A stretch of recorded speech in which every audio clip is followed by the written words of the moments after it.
নমস্কার, দেখছেন 24 ঘন্টা। আমি পিউ রয়েছি আপনার সঙ্গে। নিতান্তই ধর্ম সংকটে পড়ে আজকের এই অনুষ্ঠান। আচ্ছা, যারা প্রত্যেকদিন প্রতি বিষয়ে মতামত প্রকাশ করেন না, তারাও নিশ্চয়ই ভাবছেন এত বিতর্ক কিসের। সত্যিই তো ধর্মীয় মেরুকরণ শব্দটা এখন খুব শোনা যাচ্ছে। আমরা বাঙালিরা প্রগতিশীল বিচক্ষণ এই বলেই তো পরিচিত ছিলাম। এখানেও কি ধর্মীয় মেরুকরণের সুরসুরি চলে আসছে নাকি? সত্যিই কি সেই অশনির সংকেতটা বাংলার জন্য দেখা দিচ্ছে, নাকি সহিষ্ণুতার সংজ্ঞাটা নতুন করে আমাদের খুঁজতে হবে? আসুন না, আজ কোনো রাগঢাক না করে খোলাখুলি আলোচনা করি। আর যারা রয়েছেন আলোচনায়, পরিচয়টা সেরে নিই। আমার ডান দিকে রয়েছে গার্গী রায়চৌধুরী, নমস্কার। রয়েছে শ্রীজাত বন্দ্যোপাধ্যায়, রূপম ইসলাম রয়েছে তার পাশে, নমস্কার। আর আমার বাঁদিকে রয়েছে পরমব্রত চট্টোপাধ্যায়, তার পাশে কমলেশ্বর মুখোপাধ্যায় নমস্কার। এবং বাদশা মৈত্র। প্রত্যেকের সঙ্গে আমরা কথা বলবো।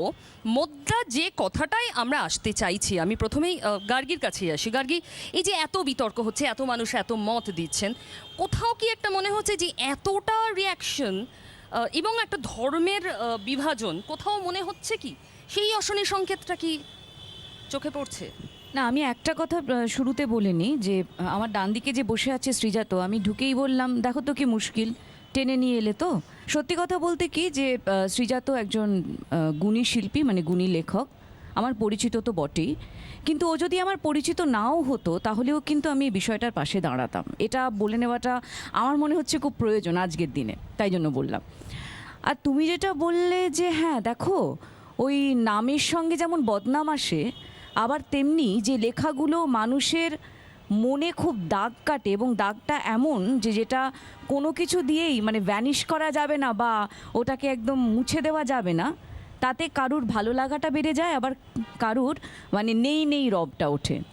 তো আমার মনে হয় এক্ষেত্রে দ্বিতীয়টা বেশি উঠেছে কিছু কিছু মানুষের কাছে।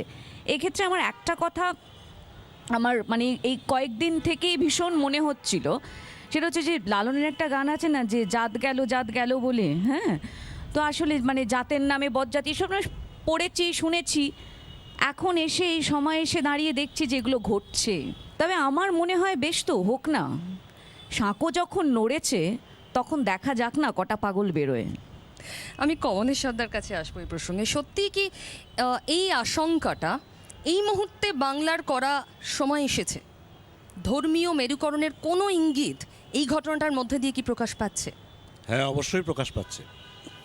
প্রথমে বলি যে শ্রীজাতর ওপর আক্রমণই বলবো, এবং তারপর মন্দাক্রান্তার ওপর আক্রমণ, এই দুটো বিষয়কে শুধু মাত্র ধিক্কার জানিয়ে ছেড়ে দিচ্ছি না আমি। শ্রীজাত এবং মন্দাক্রান্তা এ যুগের অন্যতম শ্রেষ্ঠ কবি বলা যেতে পারে। ওদের কবিতা আমারও পড়তে খুব ভালো লাগে, কিন্তু শুধু সেই কারণে নয়। ওরা যদি সাধারণ মানুষও হতো, ওরা যদি নাগরিক হতেন, এমনি কোনো পরিচিতি না থাকা সত্ত্বেও তাদের ওপর এই আক্রমণ যদি নামতো, তাহলেও ব্যাপারটা এই রকমই নক্কারজনক হতো।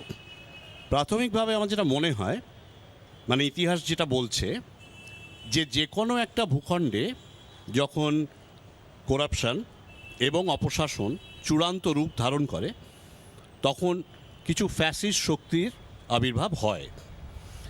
সাধারণত যেটা দেখা যায় যে ভূখণ্ডে একটা সংখ্যাগুরু কোনো জাতি বা ধর্মাবলম্বীরা রয়েছেন, সেক্ষেত্রে দেখা যায় যে তাঁরা একটা একনায়কতন্ত্র এবং স্বৈরতন্ত্রের রূপ ধারণ করেন, এবং সংখ্যালঘুরা সেক্ষেত্রে উগ্রপন্থার পথ বেছে নেন। এক্ষেত্রে আমাদের দেশে বর্ণবিদ্বেষ, জাতপাত অতটা সমস্যা নয়, কিন্তু এই মুহূর্তে সারা পৃথিবীতে লক্ষ্য করলে দেখছি, মানে যদি আমি শুরু করি ট্রাম্পের ইলেকশনে জেতা থেকে শুরু করে ব্রেক্সিট, সেইখানে ইউরোপিয়ান ইউনিয়নের রেফারেন্ডাম ছেড়ে বেরিয়ে আসা ইউকের, এবং পুতিনের চালচলন, সব কিছু মিলিয়ে এটা কিন্তু পরিষ্কার যে সারা পৃথিবীব্যাপী এই ঘটনাটা ঘটছে। তার মানে পশ্চিমবঙ্গ একটা আলাদা দ্বীপ হয়ে থাকতে পারে না? পশ্চিমবঙ্গ এখানে আলাদা কোনো দ্বীপ নয়, না। কিন্তু একটা বিষয় আছে যে আমাদের দেশে জাতপাত বা বর্ণ থেকেও তো বড় জিনিস ধর্ম, এবং সেই ধর্মকে উস্কানি দিলে স্বাভাবিকভাবেই আমরা এর আগেও দেখেছি অনেকবার যে ধর্মীয় দাঙ্গার সূত্রপাত হয়। তো সেই রকম কিছু একটা সংগঠিত করার চেষ্টা চলছে বলে আমার মনে হয়। আমি এই প্রসঙ্গে আসবো কমলেশ্বর দা আপনার কাছে। এই যে পরমব্রতর মতটা আমি জানতে চাইবো, পরমব্রত এই যে সত্যি যখন দেশে মানে সব দিক থেকে একটা ক্ষয়িষ্ণু অবস্থা, তখন কোথাও ধর্মটাকে কাজে লাগানোর একটা চেষ্টা, এখন এই কনসলিডেটেড হিন্দু তাদেরকে জাগিয়ে তোলার জন্য একটা রাজনৈতিক শক্তি কাজ করছে, তুমি কি একমত? আমি একদম একমত এটার সঙ্গে, তুমি যেটা বললে, এবং তার থেকেও বেশি একমত যেটা কমলদা বললেন সেটার সঙ্গে আর কি। সুজাতা যা লিখেছেন তার পরিপ্রেক্ষিতে যা যা ঘটেছে তার পরবর্তী কটা দিনে আচ্ছা, এই প্রসঙ্গে আমাদের দর্শকদের একটু জানিয়ে একটু দিই। জানানো দরকার। আমি বলে দিচ্ছি, সেটা হচ্ছে মন্দাক্রান্তা সেন সুজাতাকে সমর্থন করে একটি কবিতা লিখেছেন ফেসবুকে। তার বদলে এই পশ্চিমবাংলারই একজন মানুষ আর কি, তিনি খুব সুন্দর ভাষায়, খুব গ্রাফিক ভাষায় তিনি বর্ণনা করেছেন ফেসবুকে যে কিভাবে মন্দাক্রান্তা সেনকে ধর্ষণ করলে এই দেশ অ্যাকচুয়ালি মানে যারা ট্রেটার, সেই ট্রেটার মুক্ত হবে আর কি। এবং সে ভাষা আমরা বলতে তো পারবোই না, না। গ্রাফিক্যালিও প্রেজেন্ট করতে পারবো না। মন্দাক্রান্তার ফেসবুক পেজ খুললে আপনারা দেখতেই পাবেন। এই গোটা বিষয়টাতে না পশ্চিমবাংলাকে একটা আলাদা ভূখণ্ড হিসেবে দেখে শুধু ধিক্কার জানিয়ে তিনটে কথা বলে না, এটা হবে না। আমি একটু পিছনে মানে সকলের অনুমতি নিয়ে আমি একটু পিছনে যাই আর কি। আমার মনে হয় যে এই জিনিসটা না হবার ছিল, হ্যাঁ, মানে এই জায়গাটায় এসে দাঁড়াবার আমাদের কথা, আসলে এটা কিন্তু আচমকা আমরা এখানে এসে দাঁড়াইনি। তার কারণ যে প্রিন্সিপালগুলোর ওপর আমাদের দেশটা তৈরি হয়েছিল, যেটা আমাদের দেশটাকে ইউনিক বলে মানে তৈরি করেছে, একটা সারা পৃথিবীর কাছে একটা দৃষ্টান্ত স্বরূপ আর কি, সেটা হচ্ছে আমাদের কনস্টিটিউশনটা। সেই কনস্টিটিউশনটা বলে that India is a sovereign socialist secular Democratic Republic. এবার এই প্রত্যেকটা কথার কিন্তু আলাদা আলাদা গুরুত্ব আছে, কিন্তু আনফর্চুনেটলি যেটা হয়েছে যে স্বাধীনতার পর থেকে এতগুলো দশক ধরে আমাদের দেশের তাবড়ো রাজনৈতিক দলগুলি যে যখন ক্ষমতায় এসেছে, দুটো খুব ভিন্ন ধারার রাজনীতি প্র্যাকটিস করে গেছে, যেটার ফলে আজকে আমরা এখানে এসে দাঁড়িয়েছি। একদিকে যারা সো কল লেফট এবং লেফট লিবারাল, তারা বেসিক্যালি একটা তোষণের রাজনীতি করে গেছে, একটা সংখ্যালঘু তোষণের রাজনীতি করে গেছে দীর্ঘদিন ধরে, যেটার ফলে সব থেকে বেশি ক্ষতি হয়েছে বলে আমার মনে হয় সংখ্যালঘুদেরই, যদি সংখ্যালঘু কেউ হয়ে থাকেন আর কি। তার কারণ তাদের কথা সারা জীবন, সারাদিন, সারা বছর মনে থাকে না, আচমকা ইলেকশনের আগে মনে পড়ে, তখন তাদের নিয়ে নাড়াচাড়া তৈরি করা হয় আর কি। এটা আমরা যারা বড় হয়েছি কিছুটা হলেও বাম প্রগতিশীল মনোভাবের মধ্যে দিয়ে, এটা আমাদেরও কিন্তু ফেলিয়ার যে আমরা সেটা চোখে আঙুল দিয়ে দেখাতে পারিনি তথাকথিত বাম দলগুলিকে, তথাকথিত প্রগতিশীল দলগুলিকে।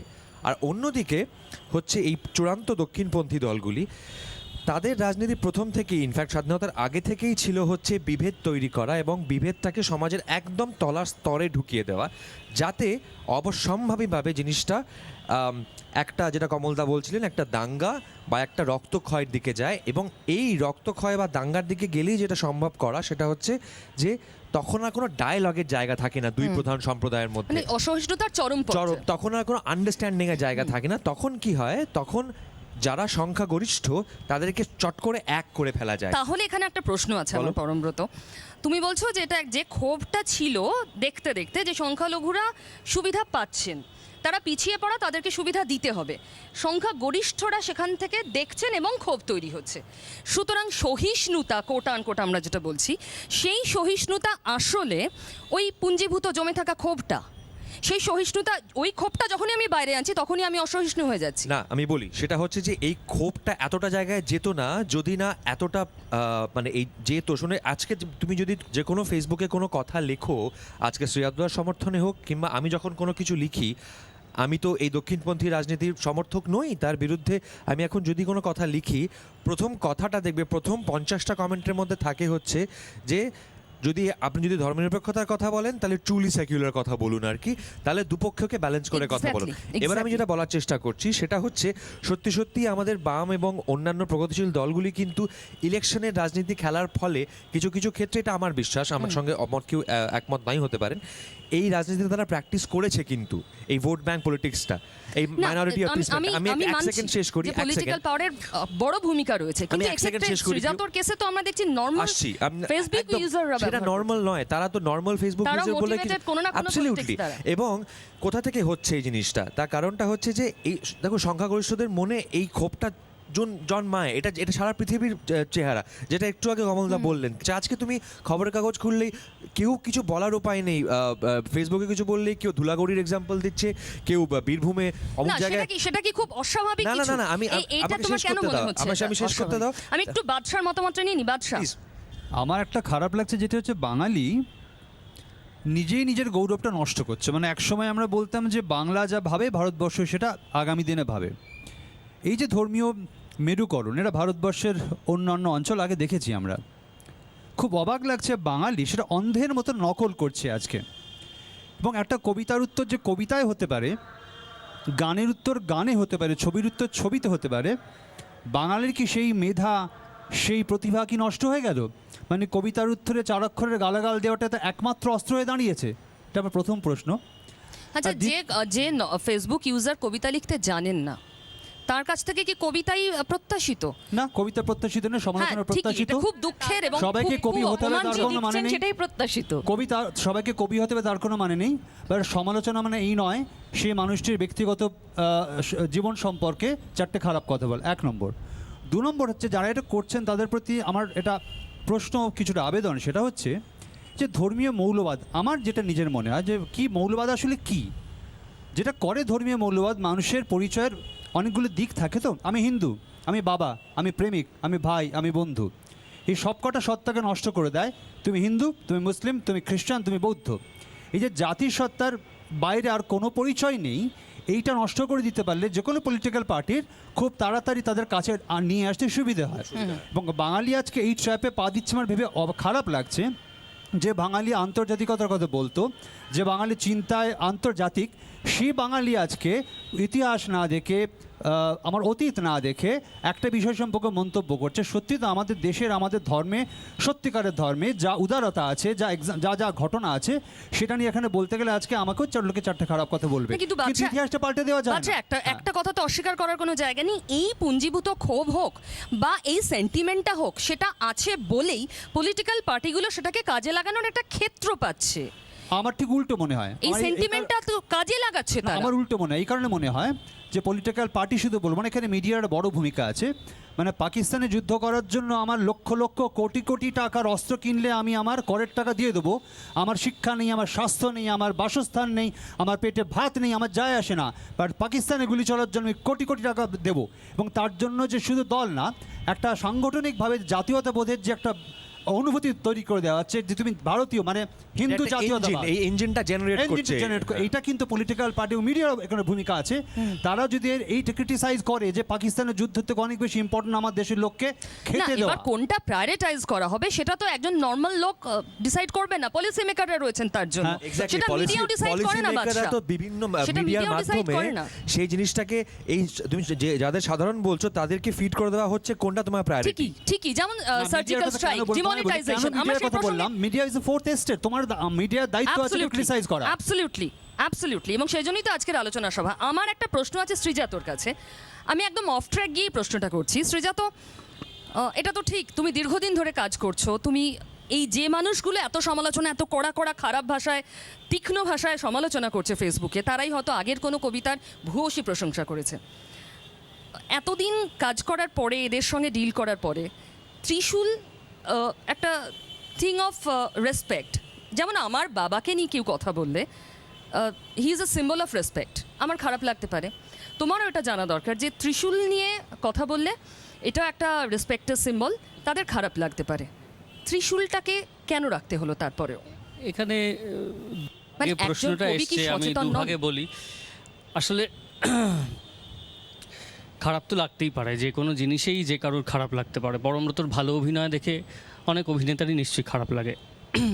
তো ত্রিশূল নিয়ে কথা বললে খারাপ লাগতেই পারে, কিন্তু তার আগে খারাপ লাগা উচিত একজন সংখ্যালঘু নারীকে কবর থেকে তুলে এনে ধর্ষণ করার ফতোয়া যখন দেওয়া হয় একটা সভা থেকে, সবার আগে সেটাতে খারাপ লাগে। হ্যাঁ, সেটাই যদি খারাপ না লাগে তাহলে ত্রিশূল নিয়ে কারোর খারাপ লাগবার কোনো অধিকারই নেই। কারণ আমরা প্রত্যেকে এই দেশের বাসিন্দা। আমি এক ধর্মের হতে পারি, কমলদা আরেক ধর্মের হতে পারেন, গার্গী আরেক ধর্মের হতে পারেন, কিন্তু তার মানে এই নয় আমি কমলদার বা গার্গীর এই কারণে এই ধরনের ক্ষতি চাইতে পারি যে আমি সবচেয়ে বেশি সংখ্যায়।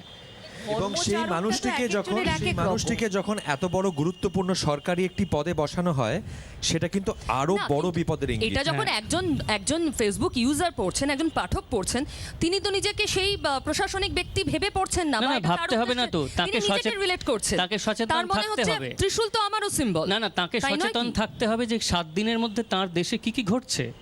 7 দিনের মধ্যে তার দেশে ঘটা সবচাইতে বড় খবরগুলোর মধ্যে সেটা কিন্তু একটা ছিল, বেশ। যে তার সভা থেকে এরকম একটি দাগ দেওয়া হয়েছিল যে মুসলমান নারীদের কবর থেকে তুলে এনে ধর্ষণ করা অস্বীকার হোক। করার কোনো জায়গা নেই। এবার কিন্তু আমি তুমি কি দেখলাম, মনে করো শোনো, তোমার শোনো, সমস্ত পিউ। পাঠক এতটাই সচেতন? না না, আমি একদমই না। প্রথমত এরা আমার পাঠকই নন, সে প্রসঙ্গে আমি পরে আসছি। পাঠক কথাটা অনেক বড় একটা কথা। পাঠক হতে গেলে বিরাট একটা শিক্ষা এবং দীক্ষা লাগে। আমরা কজন পাঠক আমরা তাই জানি না, ফলে পাঠক কথাটা খুব বড় কথা। আমি বলছি যে ধরো এই যে গোটা বিষয়টা হলো 10-15 দিন ধরে, তার মধ্যে আরও একটা কথার তোমার আমি বিরোধিতা করব। তুমি বললে সমালোচনা জিনিসটা এই পর্যায়ের নয়। সমালোচনা করার জন্যে পত্রিকার পাতা আছে। আজকে পত্রিকার পাতায় যেগুলো বেরোয় সেগুলো সমালোচনা, ফিল্ম সমালোচনা, কবিতার বইয়ের সমালোচনা। যেগুলো হয়েছে আমার ফেসবুকের পাতায় সেগুলো কোট আনকোট নোংরামি, সেগুলো সমালোচনা নয়। সমালোচনা হচ্ছে আপনি কেন এটা বললেন, এটাকে তো এইভাবে বলা যেত ইত্যাদি। তারও একটা দায়রা আছে, তারও একটা উঠোন আছে, তার বাইরে গেলে সেটাও সমালোচনা নয়। তো আমি যেটা দেখলাম যে এত বছর ধরে, ধরো ফেসবুকে আমি বেশ কিছু বছর ধরে খুব রেগুলারলি সিরিয়াসলি কবিতা নিয়ে কাজ করার চেষ্টা করি। তো তাতে আমার একটা আন্দাজ হয়েছে যে পাঠক কারা, কারা আমার লেখা পছন্দ করেন, কারা অপছন্দ করেন, এবং যারা অপছন্দ করেন তাদের সঙ্গেই কিন্তু আমার বেশি কথালাপ Interaction চলে। হয়। তার কারণ আমি জানতে চাই যে কোন কোন জায়গায় আটকাচ্ছে, কেন অপছন্দ, সেটা আমাকে আরও এগোতে সাহায্য করে। এই যে কয়েকশো মানুষ এই 3 দিনে ঢুকে এলেন আমার প্রোফাইলে, আমি হলফ করে বলতে পারি এরা কেউ গত 3 বছরে আমার একটা কবিতা পড়েননি। ফেসবুকে কেন, ফেসবুকের বাইরে। তার কারণ এরা আসলে কারো কবিতাই পড়েননি।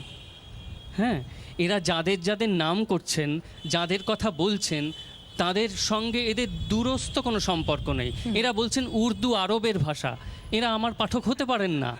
এরা বলছেন আপনি উর্দু জানেন, আপনি তো মুসলমান তোষণকারী হবেনই। আমি যখন তাকে বললাম উর্দু তো আমাদের দেশের ভাষা, আর ভাষার সঙ্গে ধর্মের কি সম্পর্ক, তখন বললেন বোঝাতে আসবেন না, উর্দু আসলে আরবের ভাষা। তো এরা আমার কবিতার পাঠক নন। আমি খুব খারাপ লিখতে পারি, কিন্তু এত খারাপ লোক আমার কবিতা পড়ে না। হ্যাঁ, তো সুতরাং আমি বলছি যে কিন্তু যে কোথাও জিনিসটা একটা, যেই তোমার কবিতা প্রথমবার পড়ুক, দ্বিতীয়বার পড়ুক, বা হ্যাঁ। বহুদিন ধরে পড়ছেন, তিনি তো সেই মুহূর্তে তোমার পাঠক।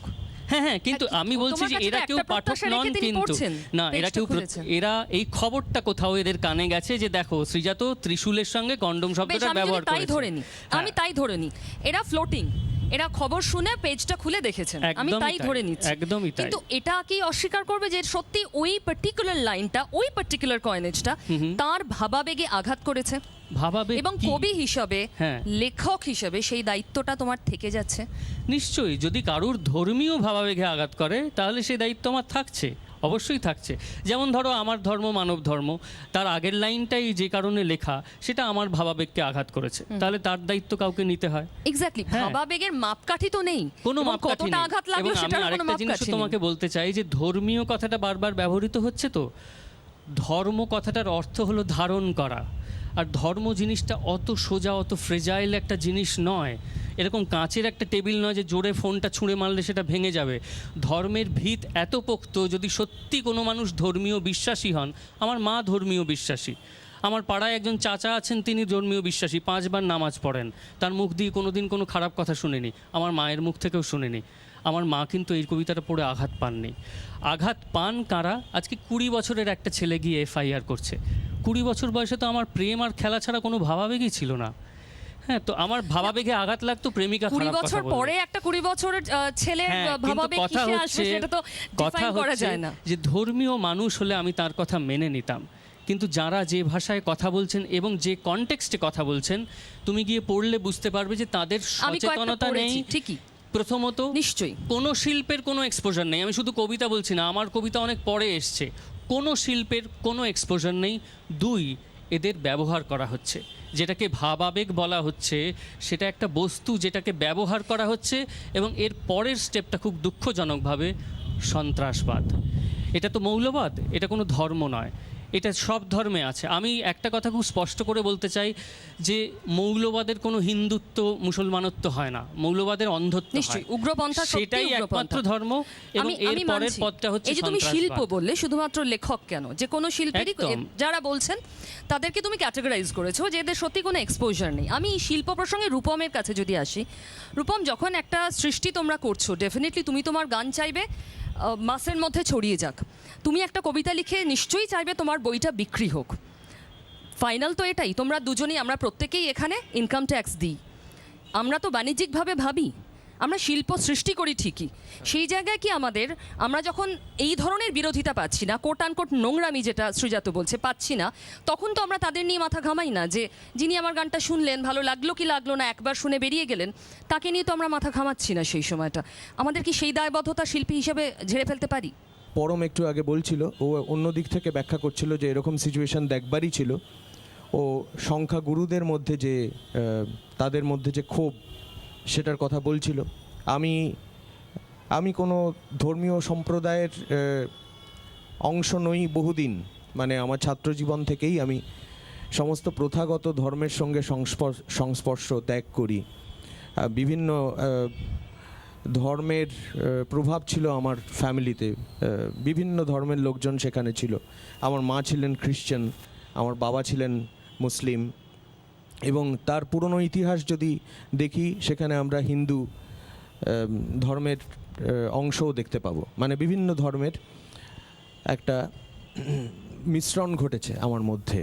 বড় হয়ে যুক্তিবোধে পৌঁছই এবং তখন প্রশ্ন করতে শিখি এবং দেখি যে যুগে যুগে মানুষ প্রশ্ন করেছেন, যে সংস্কার, যে ধর্ম, তাকে প্রশ্ন করেছেন কিছু কিছু লোক, কিছু কিছু আবার প্রশ্নের মধ্যে যাননি, তারা ভক্তিবাদের মধ্যে ছিলেন। তো যাই হোক, আমার মনে হয়েছিল আমি যেভাবে পড়াশুনো করছিলাম তাতে প্রশ্ন করা দরকার, এবং সব ধর্মেই কোনো না কোনো সময় সংস্কার এসেছে। পরম যেটা বলছিল যে সংখ্যা গুরু যারা, তাদের যে ক্ষোভের জায়গাটা বলছিল, আমি বিভিন্ন সংখ্যালঘুদের সঙ্গে মিশেছি তো, এবং তাদের সঙ্গে যেটা ঘটে, তাদের কি কি ক্ষোভের জায়গা আছে সেটা খুব আমি প্রত্যক্ষ উদাহরণ হিসেবে দেখেছি। এবং আমাকেও সংখ্যালঘু সম্প্রদায়ের অংশ হিসেবে ধরে নিয়ে যে রীতিমতো অপমান করা হয়েছে, রীতিমতো কটুবাক্য বলা হয়েছে, তার মধ্যে দিয়ে সেই অংশগুলো আমি অতিক্রম করে গেছি এবং বুঝতে পেরেছি যে টেনশন আছে, যেটা রবীন্দ্রনাথ লিখেছিলেন। রবীন্দ্রনাথ তার বিভিন্ন প্রবন্ধে ব্যক্ত করেছিলেন যে আসলে কিন্তু তলায় তলায় অসন্তোষের অনেক কারণ আছে যেগুলোকে চেপে রাখা হয় আমাদের সমাজে, আমরা বাঙালি হিসেবে যে সমাজটার কথা বলছি সেই সমাজে। কিন্তু ফেসবুক এই মাধ্যমটা এখন একটা মুক্ত মাধ্যম, এখানে বহু মানুষ আসতে বাধ্য হচ্ছেন, তাদের কোনো মঞ্চ নেই, তাদের মঞ্চ, অনেক মানুষই মনে করছেন যে তারা নির্বাসিত। যে কমার্শিয়াল এবং যে মাধ্যমগুলো বড় বড়, সেগুলোতে তাদের জায়গা নেই, তারা নিজের মাধ্যম নিজে তৈরি করে নিচ্ছেন যুগের নিয়মে। এখন তাদের সবার যে এই ট্রেনিং থাকবে সেটা কিন্তু আশা করা যায় না এবং নেই। তাদের অনেকেই কিন্তু অসংযত, তাদের অনেকেই কিন্তু তারা বোঝেন না কোনটা বললে দাঙ্গার সিচুয়েশনে আমরা পৌঁছবো, কোনটা বললে ঝগড়া বাড়বে। কাজেই তাদের কোনো দায় নেই, তারা ভাবেন যে ঝগড়া করব এবং ঝগড়াতে নিষ্পত্তি। এবার ঝগড়াতে নিষ্পত্তি হবে না হবে না, অন্য কারো দায় নিয়ে কথাটা বলছেনও না, তিনি অন্য কারো দায় নিচ্ছেন না, তার নিজের যেটা মনে হচ্ছে সেই র ল্যাঙ্গুয়েজটা তিনি নিজের যেটা একটা মনে মুক্ত হচ্ছে, এর প্ল্যাটফর্মে দিচ্ছেন। পিছনে কিন্তু ভারতের রাজনীতি আছে, ভারতের রাজনৈতিক নেতারা আছেন যারা আমাদের সংবিধানে এবং আমাদের পঞ্চবার্ষিকী পরিকল্পনাগুলোতে, যেগুলো তো অনেক চিন্তাবিদ মাথা তারা পরিকল্পনা করেছিলেন, পঞ্চবার্ষিকী পরিকল্পনা। আমরা যদি আজকে পলিটিক্যাল সায়েন্স পড়তে যাই তাহলে কি দেখব? পঞ্চবার্ষিকী পরিকল্পনায় যে পরিকল্পনাগুলো করা হয়েছিল সেগুলো বাস্তবায়িত হয়নি যুদ্ধনীতির জন্য এবং অন্যান্য অনেক তোষণের জন্য। যেটা পরম বলছিল, কমলদা বলছিলেন যে সংখ্যালঘু তোষণ, এটা একটা খুব বড় বিষয়। মানে আমরা আমাদের জনসংখ্যা নিয়ন্ত্রণও করতে পারিনি সংখ্যালঘু তোষণের জন্য, এটা তো একটা বিরাট বড় লজ্জা। এই সমস্ত কিন্তু কারণ, তার মানে এর জন্য আমরা শিক্ষা পৌঁছে রাজনীতি দিতে পারিনি। যুগে যুগে কবজা করতে চেয়েছে, এবং ধর্মীয় একটা অস্ত্র ব্যবহার করতে যুগে যুগে চেয়েছে। তারা ভোট ব্যাংক এই কিন্তু এখন রাজনীতিতে এর বিশ্বাসী ছিলেন। বাড়বাড়ন্তটা আমরা কেন দেখছি? সেটা কি একটা এরকম মুক্ত মঞ্চ রয়েছে ফেসবুকের মতো? শিক্ষার সেই অভাব। জন্য দেশের বড় জায়গায় যারা বসে রয়েছেন তাদের মধ্যে যেমন অশিক্ষার হারও রয়েছে, তেমন উচ্চশিক্ষার হারও তো রয়েছে। কিন্তু তা বলে উচ্চশিক্ষা আছে বলে, ডিগ্রি না, আছে বলে তিনি উচ্চশিক্ষার হার না। দুর্নীতি মুক্ত, শিক্ষা না, কিন্তু না, না। ডিগ্রি দিয়ে তার হয় না। এক্স্যাক্টলি আমারও এটাই বক্তব্য। এই বিষয়ে সরি তুমি হ্যাঁ, অন্য কোনো হ্যাঁ, বলছিলে আমি কিছু? একটা শুধু সংযোজন করব। সৃজা তো একটা কথা, আমি একটা কথা বলবো তার আগে হ্যাঁ। 1 মিনিট। সেটা হচ্ছে যে আমার মনে হলো তখন সেটা বলা হয়নি, বলা উচিত। তুমি শব্দটার কথা বলছিলে যে এই শব্দগুলো কি না ব্যবহার করলেই চলছিল না, কারণ শব্দগুলো কাউকে আঘাত দিতে পারে। আমার মনে হয় যে যারা আমরা সাহিত্য নিয়ে থাকি, ছবি নিয়ে থাকি, থিয়েটার নিয়ে থাকি, আমরা জানি যে যে কোনো শিল্পে মেটাফার থাকে এবং রেফারেন্স থাকে। এবার সেই মেটাফারের একটা ব্যাখ্যা থাকে আর সেটাকে হেল্প করে রেফারেন্স। এখানে যারা আছেন তারা কেউ আমার সঙ্গে গড়রাজি হবেন বলে মনে হয় না। সুতরাং কবিতা এমন কোনো বিষয় নয় যার প্রত্যেকটা শব্দকে আক্ষরিক অর্থে ধরতে হবে, তাহলে আমাদের কবিতা লিখতে হতো না, তাহলে আমাদের ঠিকই তো। লিফলেট লিখলেই হতো। আমিও একমতের সঙ্গে, হ্যাঁ, কিন্তু এবার- ওই লোকটা কি বুঝতে পারছেন?